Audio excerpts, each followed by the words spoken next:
Did you know that in some parts of the world, marriage isn't limited to the living? Today, we're diving into the fascinating and sometimes chilling tradition of ghost marriages. Let's start in Nigeria. Among certain communities, if a young man dies before he can marry, his family might arrange a wedding for him posthumously. This isn't just a symbolic gesture. A living bride marries the deceased groom in a full ceremony. She's then expected to bear children, often with one of the groom's brothers. These children are legally considered the offspring of the deceased man, ensuring his lineage continues. It's a way to honor his memory and maintain the family line, a deeply rooted cultural practice that shows just how important family and legacy are. Now, let's travel across the globe to China, where the tradition of Minghun or spirit marriage has existed for over 3,000 years. The reasons for these unions are varied. Sometimes it's to pacify a restless spirit. It's believed that an unmarried soul can't find peace in the afterlife and might bring misfortune to the living family. By arranging a marriage, the family ensures their loved one has a partner in the next world. Other times it's about fulfilling a promise. If two people were engaged before one passed away, the surviving partner might go through with the wedding to honor their commitment. The ceremony can be incredibly elaborate with paper effigies of the bride or groom, a full wedding banquet for the families, and the exchange of dowries. The deceased bride's ancestral tablet is then moved to the groom's family home, symbolizing her official entry into his family, even in death. But this tradition has a much darker side. In modern China, the demand for ghost brides has led to a horrifying black market. Grave robbing has become a serious problem, with criminals stealing female corpses to sell them to families desperate to find a wife for their deceased son. The prices can be astronomical, sometimes reaching tens of thousands of dollars. Even more disturbingly, there have been reports of women being murdered to be sold as ghost brides. It's a shocking intersection of ancient superstition and modern crime, turning a tradition meant to bring peace into a source of immense suffering and violence. This dark underbelly highlights how deeply these beliefs can be held and the extreme lengths some will go to fulfill them. Our next stop is Sudan.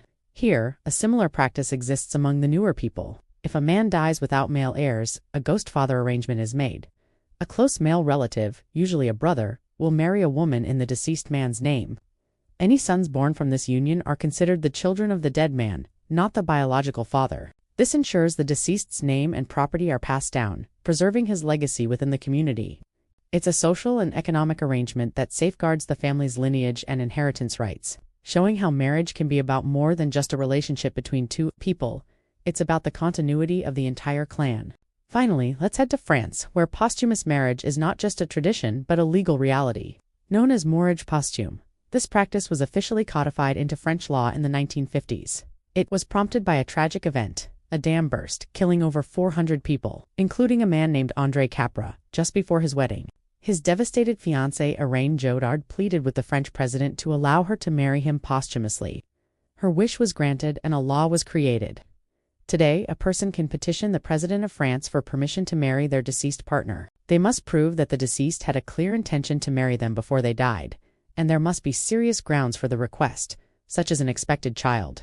If approved, a ceremony is held and the living spouse is legally declared widowed on the same day. It's a poignant and legal recognition of love that transcends even death. From ensuring a family line in Nigeria and Sudan, to pacifying spirits in China, and legally honoring a final wish in France, the concept of ghost marriage takes many forms. It reveals so much about different cultures, views on life, death, and what it means to be a family. But as we've seen, it also has a deeply disturbing side, where ancient beliefs collide with modern crime, turning a tradition of remembrance into a nightmare. These practices challenge our own understanding of marriage and force us to look at the powerful role tradition plays in societies all over the world. Thank you so much for joining me on this journey into the world of ghost brides. It's a complex topic with a lot of different angles. If you found this as fascinating as I did, please hit that like button and subscribe for more deep dives into unique cultural practices. Let me know in the comments which of these traditions surprised you the most. See you in the next video.